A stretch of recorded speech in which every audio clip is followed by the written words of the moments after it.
Hi everybody, I'm Bree the Plant Lady, checking in with a weekly garden tour. Here we are, it's Memorial Day weekend. I don't know how the month of May passed as quickly as it did, but I'm trying to make the most of it, and the garden is really, I think, looking quite beautiful, so I can't wait to take you on a tour. I just cannot get over the bee activity on the Asclepias tuberosa. I mean, look at there. Look at how many bees just in that one little area. Unfortunately, I haven't really seen all that many monarchs. I've seen one, but really impressed with the pollinator activity and all the different species that are represented here. If you haven't grown Asclepias tuberosa, you absolutely have to get it in your garden. It's such an awesome plant. Overall, I think these back beds are still looking pretty good. Last night, I pulled out the brassicaceous plants, the mustard and the kale that was in this border, and I'm gonna wait to do the section over there. But in the coming weeks, as the seed starts to ripen, these beds will be totally overhauled. I'm planning on getting this bed replanted first. I did do the Chelsea chop over here on the Phlox paniculata bright eyes. I uncovered some crinums that were getting completely overrun, just precisely what this phlox does. And I think it'll still be, I know it'll be great. The advantage of doing this cutback is that it'll really help initiate side growth. And you'll end up getting twice as many flowers, and they won't be so heavy and flop over. So that's really the purpose of doing hard cutbacks on perennials kind of at this time of year. It's called the Chelsea chop because you're supposed to do it during the Chelsea flower show, which happens to be going on right now. Looking into the fire pit bed, just wanted to give you a different angle of the container greens. Still, the winner, in my opinion, has to be that beautiful upright hull-less oats. I'll definitely make a video evaluating each of these, and of course, all that biomass is not to be wasted. That is going to go into the property next door when we break ground next week. I can't believe that it's coming up so soon. Same thing with the large pots of barley. I'll be harvesting that seed, but the stalks and soil and root mass are going to go in to when we break ground. That's going to be sort of the base layer in the new beds. So it's a great use of organic matter, and I know that it's just like, it's black magic. So it's really such a good idea. As we come along this walkway, just wanted to show you there's still poppies blooming in these bags. Quite pretty. And there's lots of potatoes. I can't believe the volunteer tomatoes, which I'm absolutely going to leave. They're really healthy and strong, and maybe they won't die of diseases since they grew on their own. One can dream, right? Everything's getting a little tall and wild and crazy, and I need to come through and like do some cutbacks. But I'll have time next week. And not only will I have time, I will have help. I have hired a fabulous intern. Her name is Savannah, and she is back in the Raleigh area for the summer, staying with her parents. She grew up in Cary, and she is going to be working here a few days a week. And then Aiden, my longtime garden helper, when he gets out of school in a couple of weeks, he will come to work here pretty much every day he's available. So I'm going to have, you know, 2 young people helping in the garden, not only in this garden, but also for planting and managing the next door property, which I'm so grateful for. And I can't wait to be able to share my knowledge with them. I mean, I have a lot of experience working with Aiden, but I think it'll be really good to have him in sort of more professional capacity where he actually gets a paycheck. This will be his first real job. So I hope that I will be able to have lots and lots of video content for you all when it isn't just me doing everything. I have definitely been a bit behind with regard to getting garden tasks done and managing all of my computer work. So I'm really excited to have helpers and I hope that it will make it so we're that much more productive. Now, as I'm walking along here on the north side of the property, I'm just amazed at how much shade we have, and boy, am I grateful for it. I worked at Aiden's house yesterday, and oh my gosh, first of all, the soil was terrible, and there is not a drop of shade on that property, and it really made me appreciate what this garden has become thanks to all of the trees I've planted. And though sometimes I'm a little bit bewildered that I have created so much shade, I am still completely fascinated with how well sun plants do with this exposure. I mean, look at these echinacea that are all getting ready to flower. And, you know, the stokesia, stokesaster, you know, hedychiums, sedum growing. It's really quite amazing what you can do actually in a little bit of shade. And so for those of you who have really shady gardens, I hope that at least this corner of my property will inspire you, because there's a lot of interesting plants growing in here effortlessly. I, you know, don't really do a lot of irrigating. I do see poison ivy. That would have been deposited by a bird right there. I'm highly allergic to poison ivy, so I have to deal with that with gloves and throw it in the garbage can and then wash the gloves immediately. I can't believe how well the buckwheat has done. It's all starting to bloom. This is what Aiden and I sowed in the last part of May. I'm sorry, the last part of March. I'm in the last part of May, my saying. And the barley wave is drying very quickly. I think it's gonna need to be harvested much sooner than I anticipated. And over to this side, you can see I did not do the Chelsea chop on this Phlox paniculata bright eyes because it's in more shade, so it's shorter. And we've got an Annabelle Hydrangea starting to bloom here. And just like last week, the lettuce is bolting, but it's not quite ripe yet, so I'm just gonna let it stay as it is. No major plans for tear outs at this stage because none of the seed is ripe. And that is a huge part of why I grow these massive installations, is to collect the seed. So I always say it has to get ugly before you can redo it. And I have a few more weeks of all this stuff drying out, but I will definitely be posting regular videos to show you exactly how to harvest the seed from each of these different plants. Recognize that it doesn't all happen at once, but I do have an opportunity to start harvesting bachelor buttons. So you can see the little white, if I can get my phone to, there we go. Those are the seeds of the bachelor buttons. So when you're collecting, you want to try and get just the seeds so you don't have so much chaff to have to get rid of. I'm not always good about that. Often I just harvest the entire seed head and then kind of clean it up when I'm watching TV. Of course, right now I'm just letting a lot of this stuff drop to the ground, and that's precisely how you get all these self-sown plants.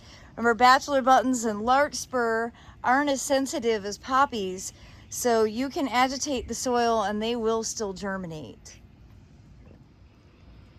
I'm really excited to get some of my containers replanted, but I'm still enjoying the winter interest displays. The parsley has really just gone nuts. I love it. I was hoping to see some swallowtail caterpillars, but I haven't had nearly as much butterfly activity as I generally think of at this season.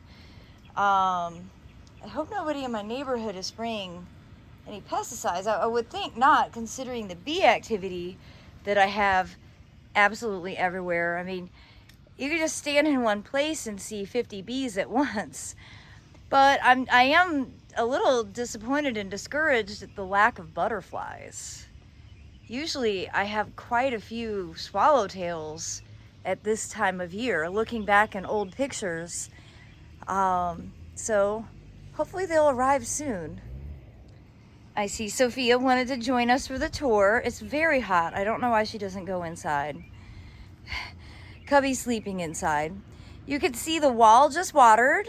I got this replanted this week with coleus, and I know it'll be awesome.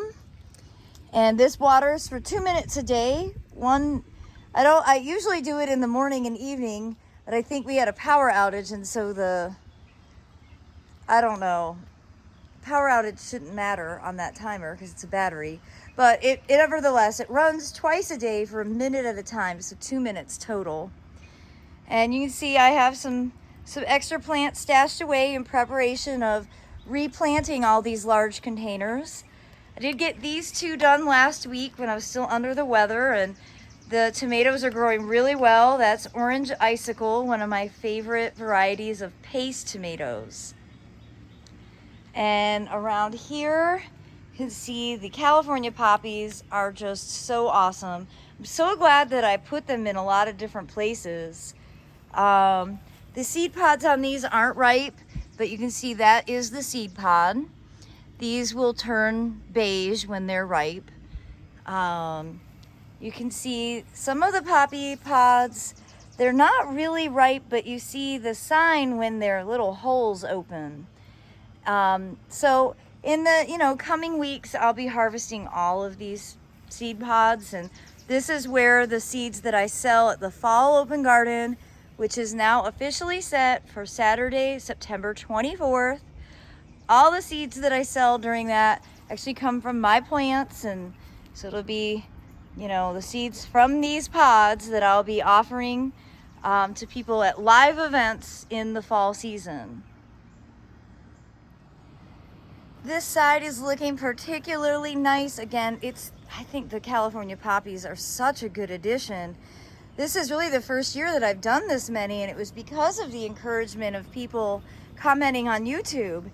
And I do not regret it. I highly recommend scattering those seeds. Again, these got scattered last fall. I think it was between Thanksgiving and Christmas when I sowed those. And I just wanted to see, oh, you guys, this is exciting. So I was complaining about not knowing the variety of this persimmon, and then the internet must have heard me. And on Instagram, I saw a post where it was saying that persimmons can have both male and female flowers on them, and it changes from year to year. But look, I do have fruit set on this. I cannot see because the sun is so bright. Let's see. Let me try and move. Do you see those little fruits? Let's see. Get my hand up there. There you go. So that is great. And there's about 8 or 10 that I see without looking too hard. So that is my upright persimmon. And then the weeping persimmon, which I did see fruit on last week. Yep, indeed. I'm gonna have fruit on both. So that is exciting. Gotta love that. Now the poppies that are sown directly in soil cube bags are now kind of just about finished blooming, but they are, setting lots of seed. This is definitely my favorite experiment that I did this year because it was so successful. We got 4 inches of rain this week. Look at that. I haven't undone it. But it would appear that I need to water because all these pots look dry. Golly. And there was a moment this week where I actually ate blackberries from that one. That's from Bushel and Berry.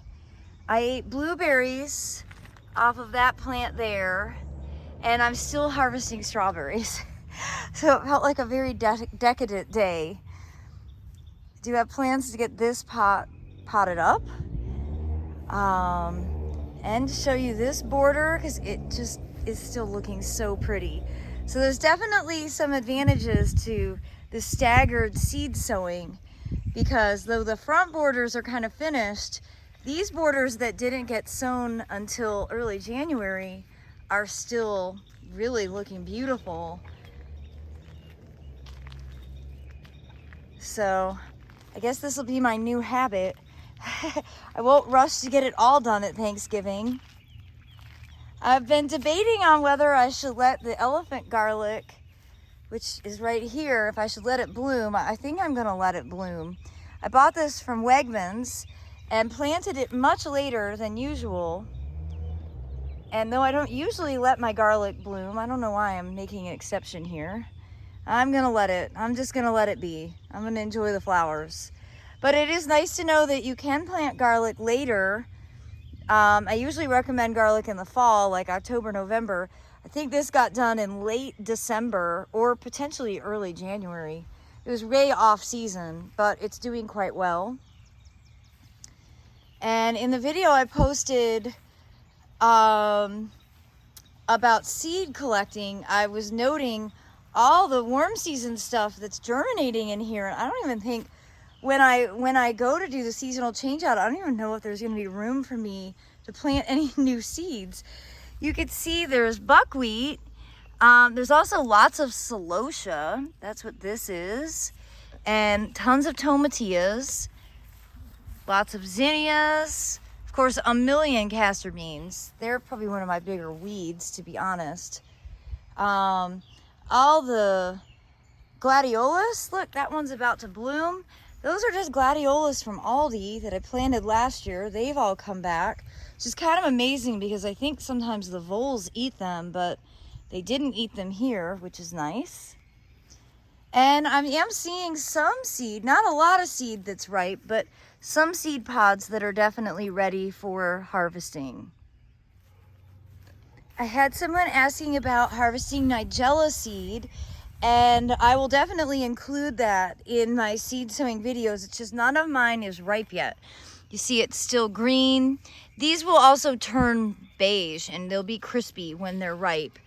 I'm fairly certain, you see how this is all like laying down? I'm pretty certain that deer have been coming in here and like literally taking naps on the Nigella. So there you go. I haven't had my deer nighttime water spray thing going because I kept walking into it, and oh my god, I'm talking about a deer, but look at right there. There's a bunny. I mean, you know, they are cute. I can't help myself. It's not that I want rabbits in my yard, but if I was a rabbit, I would definitely want to live here.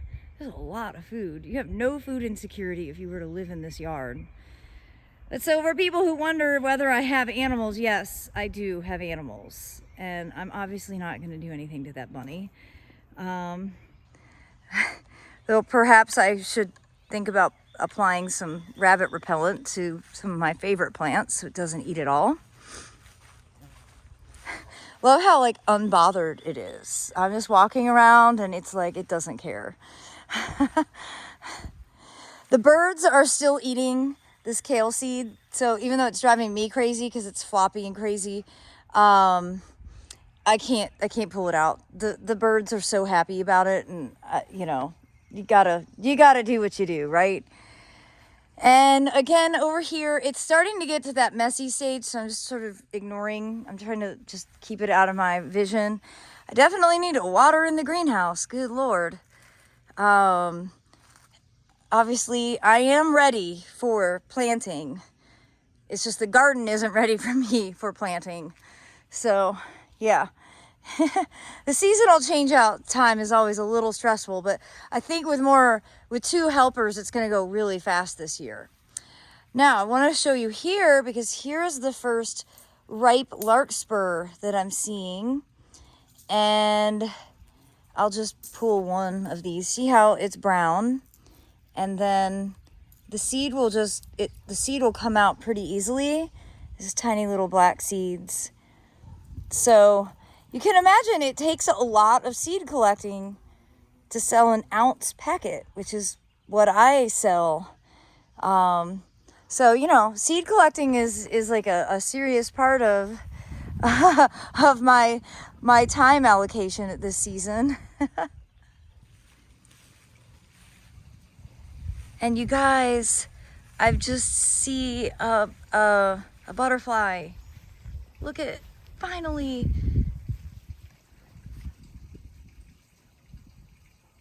Oh, that's a very encouraging sign. And it makes me so happy.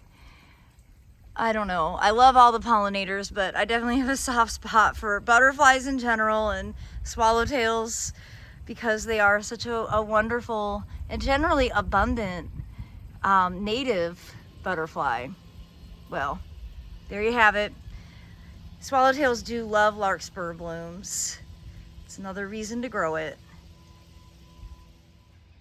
And I just wanted to show you this shrub border here because the oak leaf hydrangea is looking so beautiful. This is one from First Editions, and it gets great fall color, and this is the best it's ever flowered for me, so I'm really thrilled with it. Of course, I did not remove all of the flowers, and I still should, and in fact I will. I will cut this whole thing off.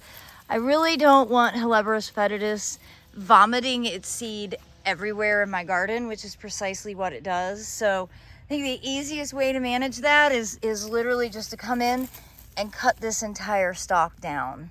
And I have two that are loaded with seed pods.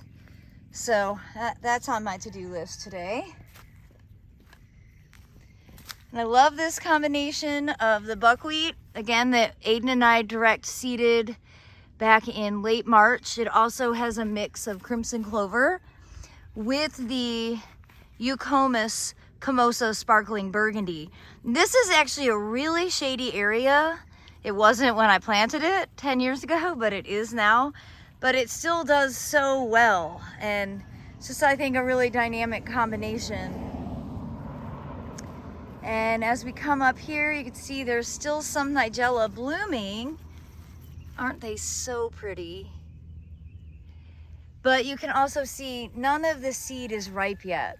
So I do promise a huge part of my goal through this channel is to teach people seed saving techniques, and I will absolutely show you how I go about saving all of the seed in mass, but I have to wait until it's ripe to be able to actually show you with proper instructions. Well, it would appear that deer or cats have been having fun in the barley wave because a lot of it is knocked over and it definitely looks like it was from animals. But you can see when the barley dries out like it does, the stalks lose their sturdiness and then they fall over. So now is definitely the time to come out here, probably the next week, and get all of this harvested. And this might actually be where we start, so we can get the wave replanted for the summer. It might be the first bed that gets completely redone. Well, I look forward to sharing another update with all of you next week, and I hope that you have a safe and happy Memorial Day, spending time with family and friends. Thanks so much for tuning in, everybody.